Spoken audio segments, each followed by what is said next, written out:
Gold को लेकर global market में जबरदस्त हलचल है। इसकी बड़ी वजह है अमेरिका का नया फैसला, जिसमें 1 किलो और 100 ऑन्स गोल्ड बार पर अचानक टैरिफ यानी इंपोर्ट टैक्स लगा दिया गया है। यह फैसला सिर्फ एक देश पर नहीं बल्कि स्विट्जरलैंड, भारत जैसे कई बड़े गोल्ड एक्सपोर्टर्स को झटका दे सकता है। इससे न सिर्फ कॉमेक्स पर ट्रेड होने वाले गोल्ड की कीमतें रिकॉर्ड ऊंचाई पर पहुंच गई, बल्कि भारत जैसे देशों में सोने के दाम पर भी असर पड़ सकता है। प्रवीण सर, ट्रंप ने एक और बम फोड़ दिया। कितने रुपए महंगा हो जाएगा सोना? ये सबसे कॉमन सवाल है सर। ट्रंप का और स्विट्जरलैंड का जो तनाव है, जैसा भारत और अमेरिका का तनाव है, वैसा ही उनके साथ है। 39% का टैरिफ स्विट्जरलैंड पे लगा है और उसके साथ उन्होंने जो 1 किलो का जो बार है गोल्ड का, उस पे उन्होंने टैरिफ लगा दिया है, जो अब तक नहीं था। इसके साथ ही कीमतों में गोल्ड की इजाफा होना शुरू हो गया है। स्विट्ज़रलैंड सबसे बड़ा रिफाइनर है गोल्ड का।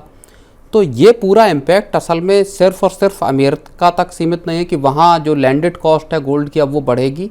ये असर पूरी की पूरी दुनिया में इसका दिखाई देगा विशाल जी। तो कहा जा रहा है सर कि 100 से $150 प्रति ऑन्स तक की तेजी देखने को मिल सकती है। तो यानी मतलब समझे सर, मोटा मोटी 10,000 रुपये तक महंगा हो जाएगा सोना? बिल्कुल हो सकता है सोना महंगा पूरी दुनिया में। और आप अगर इस साल की भी बात करेंगे तो गोल्ड लगातार महंगा हो रहा है। मार्केट इसमें एक और चक्कर भी है, बाजारों में असल में ट्रंप की वजह से गिरावट आनी शुरू हो गई है, मार्केट्स गिरने लगे हैं। FIIs को लेके ये माना जा रहा है कि वो आने वाले दिनों में कम से कम भारतीय बाजार से निकासी शुरू कर सकते हैं। और चीन में पैसा जा रहा है सर, और वो निकासी अगर होगी, अनसर्टेनिटी मार्केट्स में क्रिएट होगी, तो फिर जब ऐसी पूरी परिस्थिति होती है तो उसमें सेफ हेवन बनता है गोल्ड। और इस वजह से गोल्ड को लेके एक बार फिर से रुझान पैदा हो सकता है। अप्रैल के बाद हमने देखा थोड़ा मार्केट रिकवर होता हुआ दिखाई दिया था, लेकिन अब ये लग रहा है कि और अब तक अगर आप देखेंगे तो गोल्ड के दाम 25,000 रुपये बढ़ चुके इसी साल जी। तो क्या गोल्ड को लेके जो, और अभी भी 1 लाख रुपए के ऊपर है, तो क्या गोल्ड में आने वाले टाइम में और शार्प एक तेजी दिखाई देगी? ये एक बड़ा अहम सवाल ये होता है सर, जो मैं आपसे पूछना चाह रहा हूँ। तो ये उन निवेशकों के लिए, इन्वेस्टर्स के लिए तो बड़े अच्छे फायदे का सौदा है जो गोल्ड लेकर बैठे हुए हैं, यानी जो पोजीशंस अपना गोल्ड में रख रखे हैं या फिजिकल रख रखा है या बाहर रख रखा है, उनको फायदा है। लेकिन नए इन्वेस्टर्स या मान लीजिए जिनको शादी ब्याह करना है या जिनको और भी काम करनी है, उनके लिए क्या सलाह होगी सर? क्या उनके लिए वेट एंड वॉच वाली पॉलिसी बेहतर है या क्या करें? उनके पास क्या ऑप्शन है? SIP कर लें क्या? नहीं, देखिए इस वक्त दुनिया भर का जो माहौल है वो इतना अनिश्चित है कि इसमें किसी एक तरह का कोई वन साइडेड आप किसी को सलाह दे नहीं सकते, या आप किसी एक कोई डिसीजन आप ले नहीं सकते। डिपेंड ये करता है, मान लीजिए जिसके घर में शादी है, मान लीजिए अगले महीने, अब उसके पास ऑप्शन क्या है जी?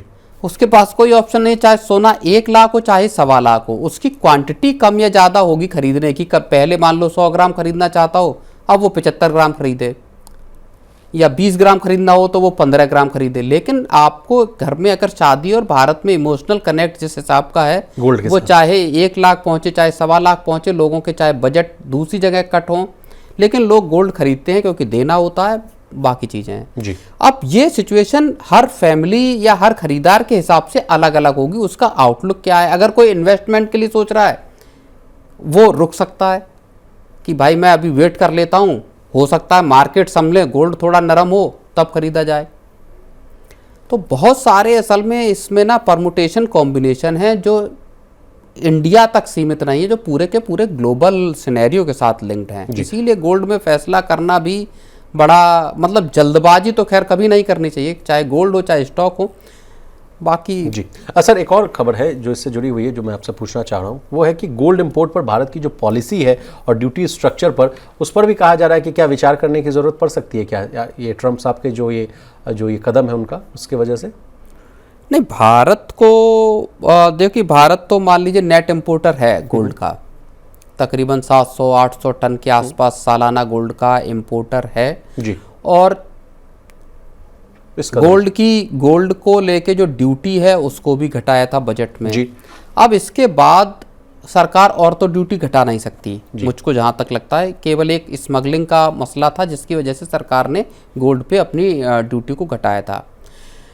सरकार एक पॉलिसी लेके आई थी गोल्ड मोनेटाइजेशन की, वो सफल हुई नहीं। यानी आपके पास दूसरा ऑप्शन ये था एक जो वर्केबल था कि घर पे जो पड़ा हुआ सोना है, जिसको माना जाता है कि 25,000 टन के आसपास देश में इंडियन वुमेन्स के पास जो है, हाँ, महिलाओं के पास या परिवारों के पास गोल्ड है, उसको किसी तरह से आप गला के उसको मार्केट में ला सकते थे। वो योजना सरकार की सफल हुई नहीं। तो फिर मामला वहीं बचता है कि आखिर इंपोर्ट करना है गोल्ड का, और गोल्ड के इंपोर्ट का बिल भी है। तो अब उसमें सरकार, मुझे लगता नहीं कि गोल्ड के इंपोर्ट पे किसी तरह का पॉलिसी चेंज करेगी। अब प्रवीण सर, एक लास्ट सवाल, वर्ल्ड गोल्ड काउंसिल की जो रिपोर्ट आती थी या तमाम तरह के जो रिपोर्ट्स आते थे जो कहते थे कि अब जो आर्टिफिशियल ज्वेलरी का जो कॉन्सेप्ट है वो बढ़ता हुआ दिखेगा, या जो सोने की मात्रा जिसमें कम हो और ज़्यादा नगीना लगा हुआ हो वो ज्वेलरी ज़्यादा बिकती हुई नजर आएगी। फिर ये ऐसी भी रिपोर्ट्स आई थी जो कहा गया कि अब 22 कैरेट जो सोना है उसकी कीमतें ज़्यादा हैं, तो अब लोग जो प्रेफर कर रहे हैं वो 18 कैरेट का जो है ऑर्नामेंट्स का ही है, गोल्ड का ही, उसको खरीदने की कोशिश कर रहे हैं। तो ये भी एक चेंज इन बिहेवियरल सेंस होगा। वो तो शुरू हो चुका है। जब से गोल्ड आप समझिए कि इतने हाई प्राइसेस पे पहुंचा है, पिछले 1-1.25 साल में अगर हम देखें तो गोल्ड की खरीदारी का बिहेवियर चेंज हुआ है।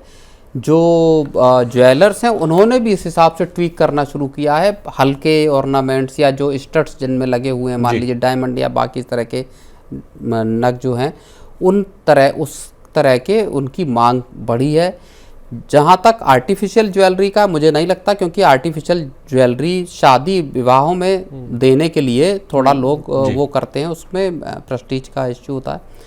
बाकी ये 18 कैरेट गोल्ड में बनाना या स्टड्स का इस्तेमाल करना, ये सब चीज़ें अपने अपने बजट के हिसाब से, और ये ट्रेंड बढ़ेगा जैसे जैसे दाम गोल्ड के और बढ़ेंगे। सब में सबसे ज़्यादा फायदा होता हुआ दिख रहा है जिन्होंने, जो रॉबर्ट कियोसाकी साहब का जो बयान है उसको माना और उनके हिसाब से चला, तो उसको फायदा होता हुआ दिख रहा है। सबसे ज़्यादा फायदे में तो भारतीय महिलाएं हैं जो सदियों से गोल्ड को स्टॉक किए हुए हैं, और जो अब इसको इमोशनल कनेक्ट के तौर पर भी अगर आप देखें कि भारतीयों का लगाव होता है, और तमाम तरह के जो फाइनेंशियल जानकार हैं, इन्फ्लुएंसर हैं, वो लगातार कहते हैं गोल्ड क्यों खरीदना, गोल्ड खरीदना बेकार है।